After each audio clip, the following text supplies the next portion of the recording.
Hey, how y'all doing? I'm working on a pocket knife here. I got this blade right here flattened out as much as I think I need it anyways, because you can tell it's still a little bit low there. But the hinge area is flat compared to, well, all the way down the edges. The reason why I don't worry about that is when I grind in the bevel, that will disappear, and I grind in a bevel on my tang area here as well. That gives it clearance to whenever it folds down in between the handle scales. Of course, this side looks a whole lot better, of course, but I only do as much as I think I need, to be honest with you, on some of that. Of course, obviously, you gotta have so much, or else you're just messing yourself up. But I got some Sharpie on the edges and on the top here, because I'm fixing to grind in the swedge. I got my table set up at the angle I want, and I don't know if you can tell it, but I've kind of got a stop line, and it's real faint, but I got two scribe lines going down the center, and on the cutting edge as well. I got scribe lines, which, like I said, they're real faint. This blade's been heat treated, and the drill bit I'm using to scribe my lines with is old and dull, so I can see them. It just don't show up very well on the camera here. Anyways, I thought I'd give a whirl of trying to show using the grinder a little bit. And if this ain't hillbilly, I don't know what is. I got my old shop light crammed down into a broken LED light box with a light in it. And I'm fixing to prop my phone up right there too. That way you can kind of get a angle here of what's going on. And maybe my phone won't fall. We'll find out, I reckon. But we will see what happens. Here we go.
And the cool thing about this grinder is, whenever you're doing it, of course it's a spinning this way, so that pulls. So if I'm needing to flip it over and do this other side, it would be pushing.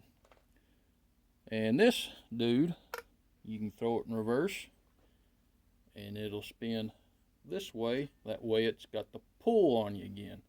That way you ain't having to fight a new filling, in your hands as you're trying to grind duplicate, you know, on the opposite side, which is pretty sweet. Of course, this is just a 120 grit and it's got some wear. I'm going to be coming back and cleaning it up with a 220 and then 400. But I'll grind the other side here and we'll see what happens.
Ooh, doggy's about to drop my phone there. Here's a look at it. I think it turned out pretty decent. Having that rest nice and solid sure does help a lot.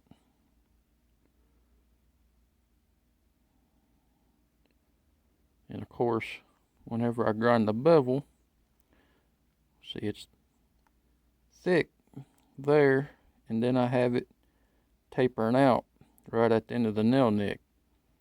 So when I grind in my bevel, of course that'll thin the blade down, and that'll make the swedge go into a point there at the tip.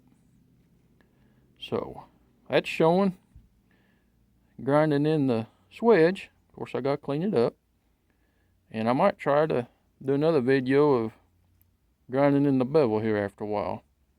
Anyways, hope you enjoyed it, and talk to you later.